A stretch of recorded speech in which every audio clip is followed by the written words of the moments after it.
자, 백석 선생의 메세소리인데 사실은 메세소리 시만 나온 게 아니라 시 뒤에 나온 그 비평문 때문에 그런 거야. 일단 시를 먼저 한번 해석을 해보자.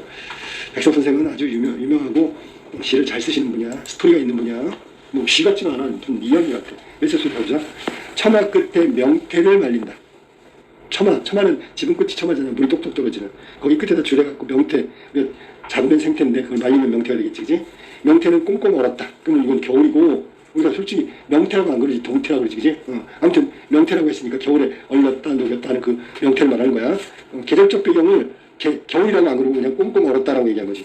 명태는 길다랗고 파리야. 파리하다는 건 기운이 없고 힘이 없고, 아니 식물로 말하면 막 축축 처진 걸 말하는 거야. 명태는 길다랗고 모양 파리하다 물고기인데, 그러니까 명태에 관해서 명태는 어떤 물고기야? 그러면 길어. 그다음에 파리에 그런 물고기야. 그러니까 이미지를 얘기한 거지, 그지? 꼬리에 기다란 고드름이 달렸다. 역시 겨울이기 때문에 그렇단 말이야. 그럼 명태의 입장에서는 이 고드름은 자기 몸을 꽁꽁 얼게 만드는 거니까 부정적인 상황이고 부정적인 부정적인 상황을 표현한 거지. 사람이야 좋겠지. 명태가 꽁꽁 얼었다 녹았다 이렇게 하면 더 맛있어지니까. 하지만 명태 입장에서는 고드름은 부정적 상황을 얘기한다. 다른 말로 하면 사람들은 고난 시련 역경에 처해 있다라고 얘기할 수 있어. 명태한테. 자, 그 다음에 해는 저물고 날은 가고. 자, 해가 저물고 오늘 하루도 다 가고. 햇볕은 서럽게 차갑다. 서럽게 차갑다. 차갑다는 뜻이죠. 촉각. 서럽다. 서럽다는 거는 여기서는 감정이입이야. 볕이 서러울 수는 없어. 볕이 차가울 수는 있지만 서럽게 차가울 수는 없어. 이건 해가 지고 하루가 갔기 때문에 그 볕이 있다가 사라졌으니까 화자 입장에서 그 볕을 생각하면 좀 서럽겠네. 왜냐면 사라져버렸으니까. 자, 지금 얘기한 대로 차가운 건 촉각이고 볕은 시각이야. 그래서 볕을 차갑다고 했기 때문에 공감각적 심상, 즉 시각을 촉각화했다 이렇게 얘기하는 거야. 자, 그 다음에 볕은 차갑다. 공감각이 아니네. 다시 공감각이 아니네. 볕은 차갑다. 그냥 감각이네. 그냥 지금 생각해보니까 시각을 촉각화한 것 같진 않아. 아니? 볕은 따뜻한데 차갑게 느껴지는 건 화자의 정서고 감정이입이 됐다 정도면 돼. 서럽게가 감정이입이야. 볕은 따뜻한데 차갑다고 했으니까 역설법은 되겠네. 역설법은 뭔지 알아? 모순된 것이 동시에 있는 거야. 볕은 따가운데 따뜻한데 차갑다. 근데 의역하면 맞아. 왜? 한낮의 볕은 따뜻하게 있었겠지. 하지만 해는 저물고 날이 가버렸으니까 볕은 사라졌으니까 차가워졌겠지. 의역하면 된다. 그러니까 역설법은 겉으로는 모순 상황이지만 의역하면 해석하면 의미가 맞다. 그게 역설법이야. 볕은 차갑다. 감정이입은 서럽고, 그 다음에 나도 길다랗고 파리한 명태다.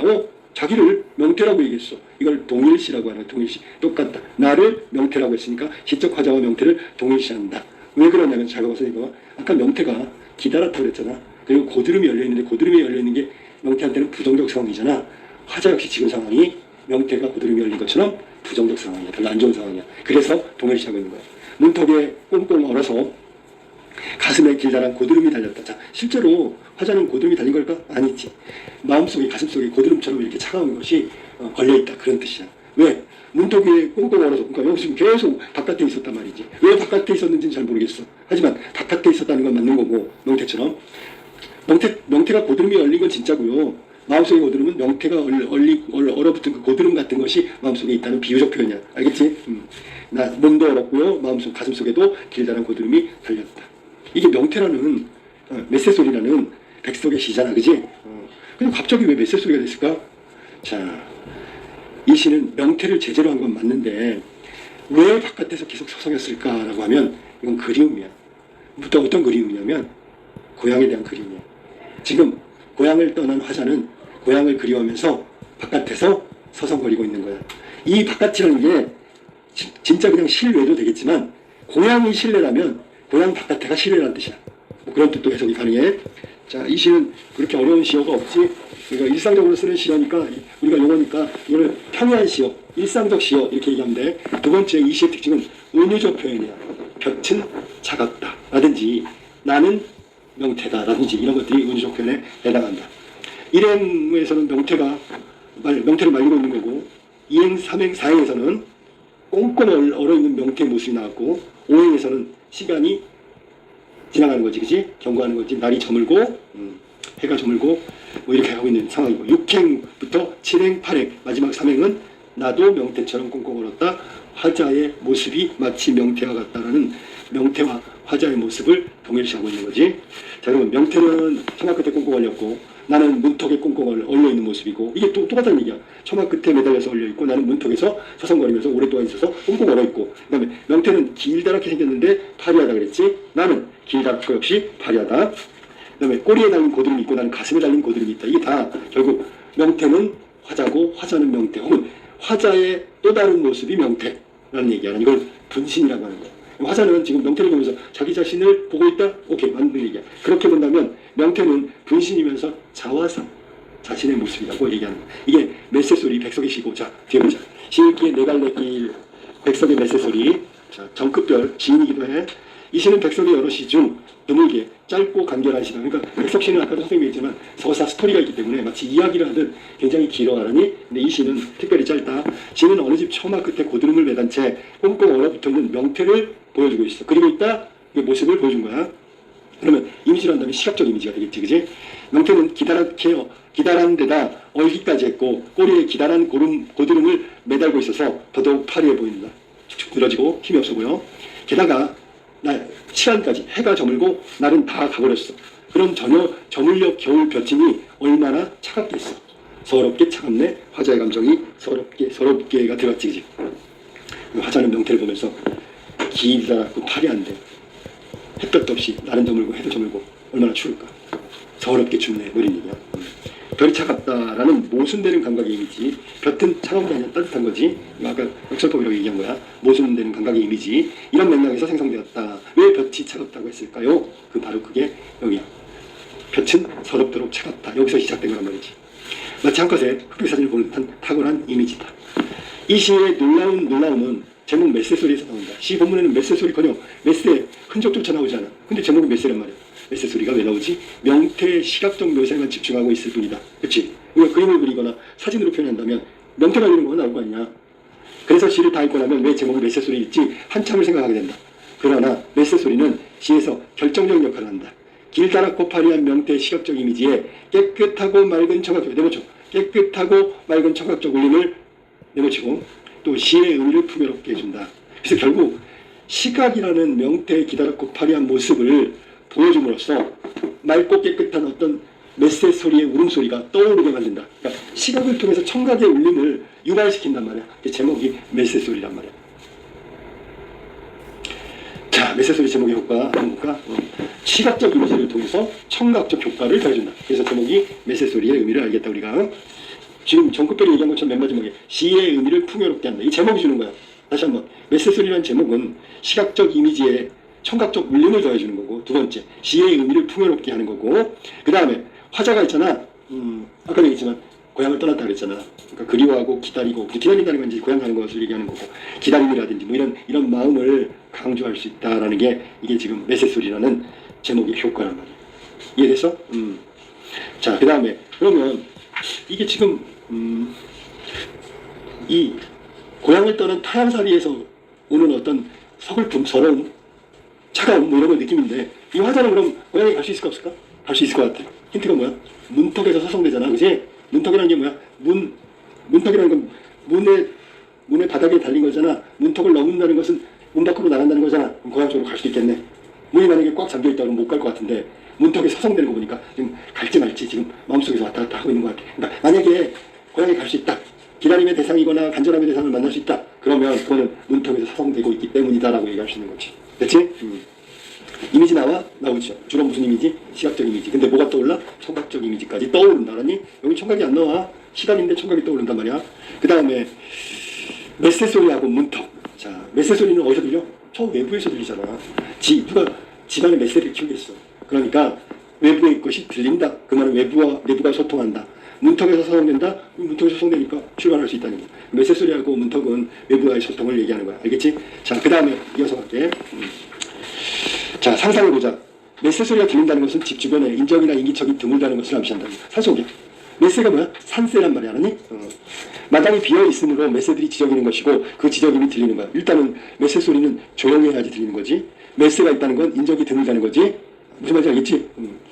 자, 사람이 오고 가는 사람이 없으니까 마당이 비어있는 거고, 메스가 지저분다는 건 이건 경각심이 없으니까, 사람이 없으니까 지저분한 거고, 또 그게 들린다는 건 이게 지금 조용한 곳이라는 거지. 그래서 이때 메스 소리는 화자의 적막함 또는 기다리는 마음을 강조하는 내무쳐 기다림. 뭘 기다릴까? 그랬더니 나아가 해는 저물고 날이 나가고 있으니 이제 곧 메스의 소리마저 끊겨. 소리가 안 들릴 거야. 새들도 집에 가야 되니까. 들리지 않을 시간이다. 맞지? 해가 저물고 날이 저물었어. 새들도 자기 둥지로 가야 될 거 아니야. 그러면 새 소리가 끊어져야 되는데 여기는 지금 들리지 않을 시간인데 이 적막한 시간에 메스 소리까지 없어진다면 그 집은 얼마나 쓸쓸할 것인가? 완전 적막이겠지. 그치? 응? 그럼 메스 소리가 아무도 없는 곳에서 위로의 소리가 되는 거예요. 그래서 또 안과 밖을 이어주는 공간. 그러니까 누군가를 기다리며 화자가 서성이고 있는 저 문턱 또한 있으나 마나일 것이다. 그러니까 메스 소리가 얼마나 중요해. 문턱에서 앞만 서성거리면 뭐해? 아니? 이게 자 서성거렸어. 근데 이게 과연 할 수 있을까? 그랬더니 저 바깥에서 오는 소리가 안으로 들어와. 얘기는 소통할 수 있다는 거고 메스 소리가 그 소통의 어떤 뭐랄까 소통을 도와주는데 화자의 외로움과 적막함을 풀어주는데 결정적으로 역할을 하고 있잖아. 메스 소리가 들리니까 문턱에서 넘어가서 저 밖으로 갈 수도 있을 것 같은 생각이 더더욱 드는 거야. 제목이 그래서 메스 소리야. 자, 메스 소리는 문턱과 함께 화자와 외부의 소통 가능성을 열어주는 작은 길이 된다. 길이야, 길. 그러니까. 뭐라고? 메스 소리는 문턱은 길이라고, 길. 아니?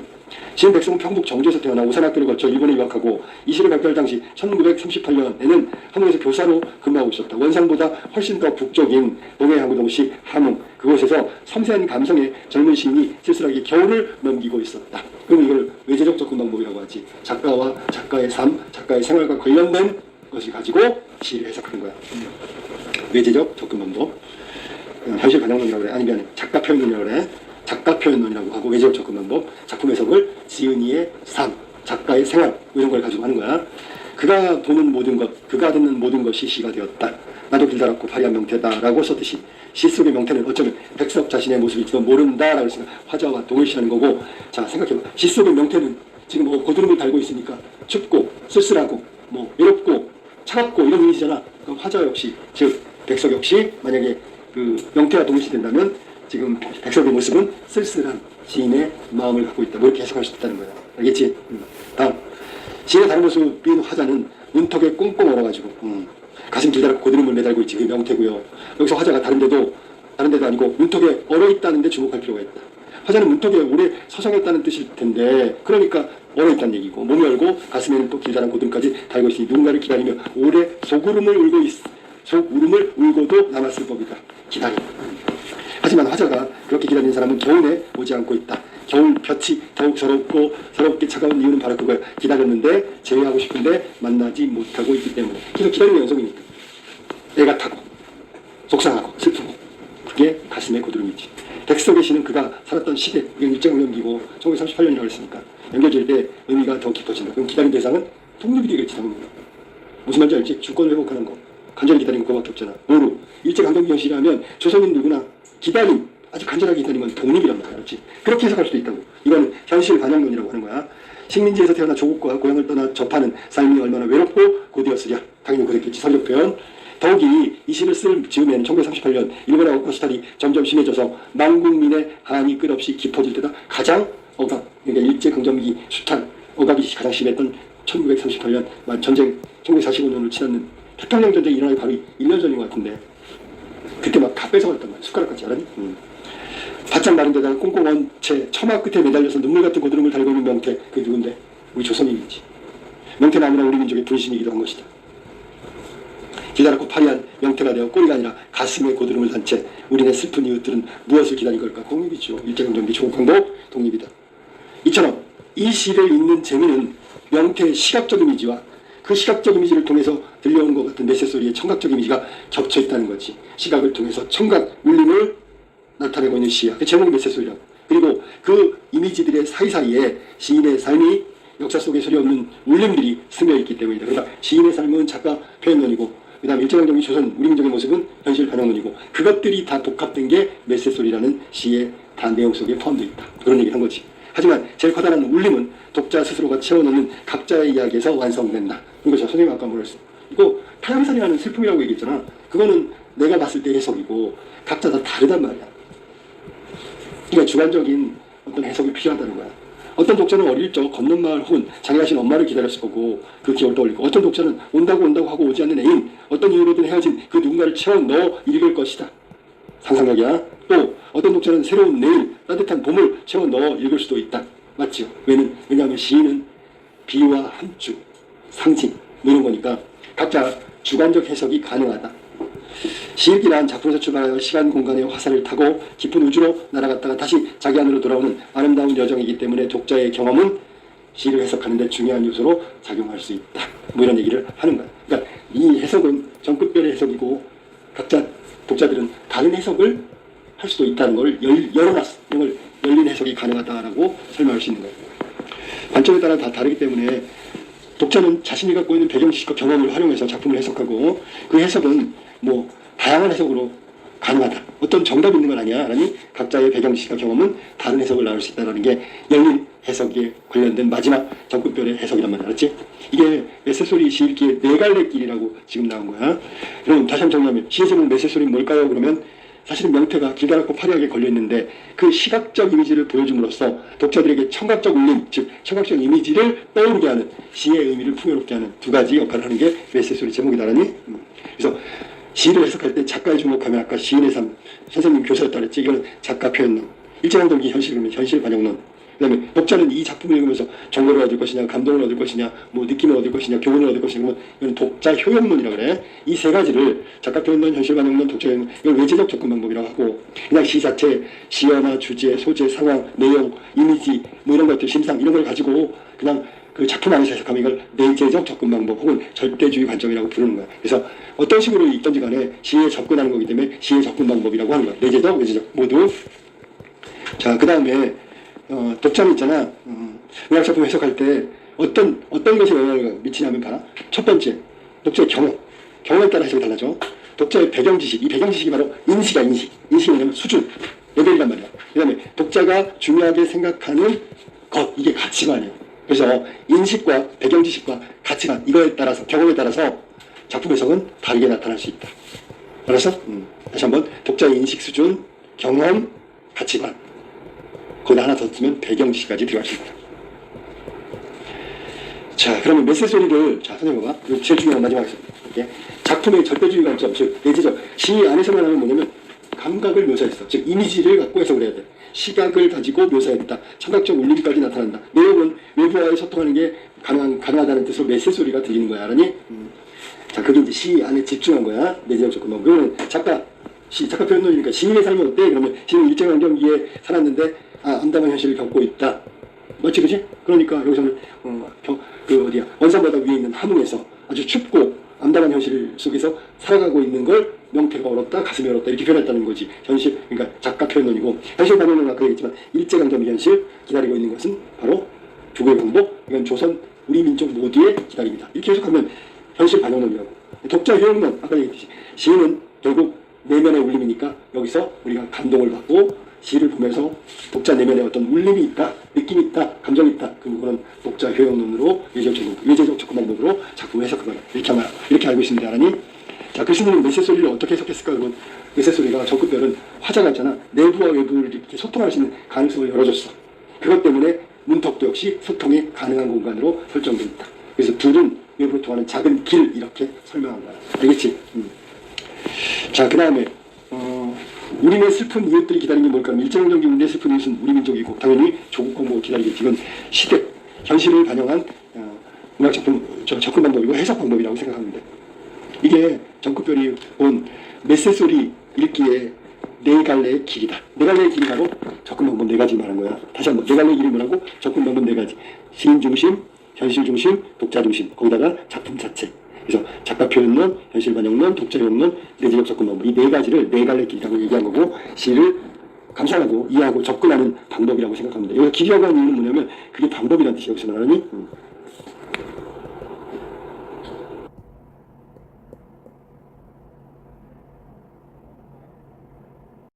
이번 시는 백석 선생의 메세소리라는 시야.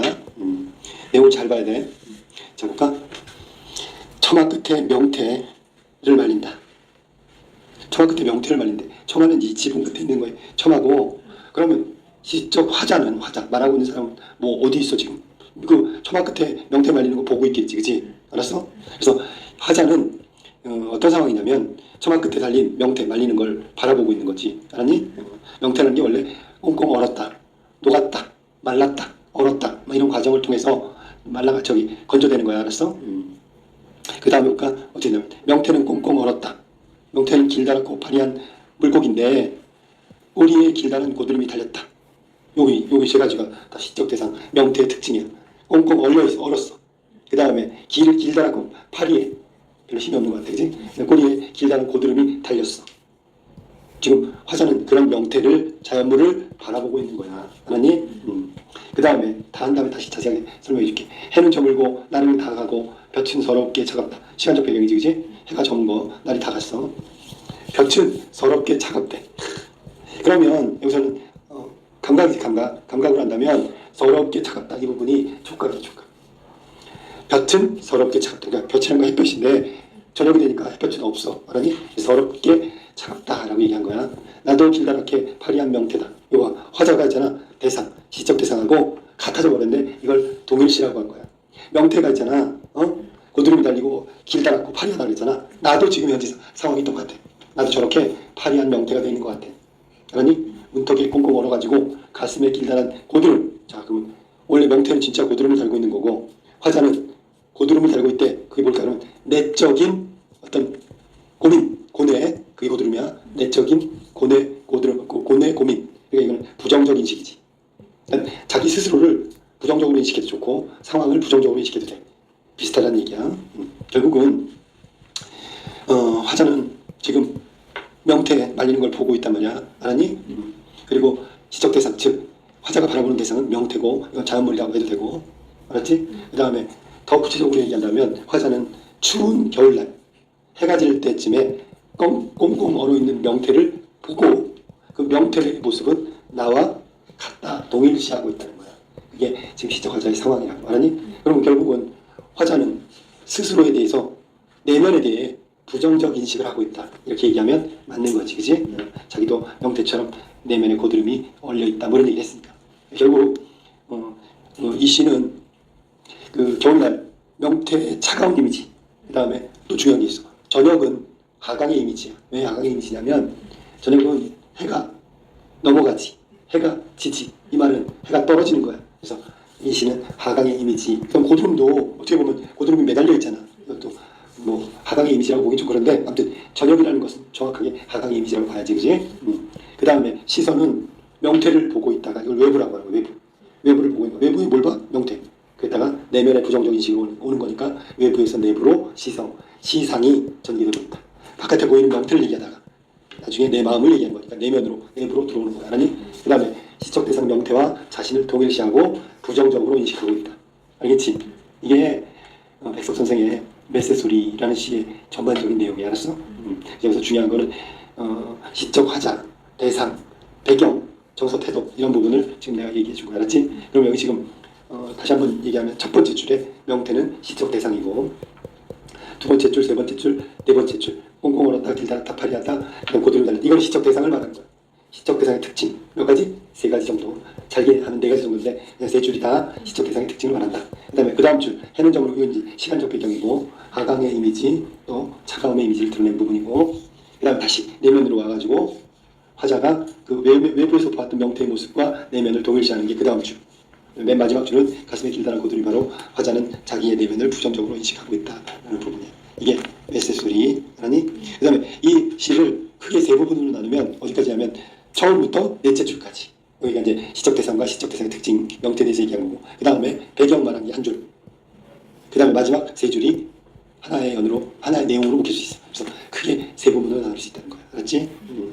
이게 이제 메세소리의 내용이었어.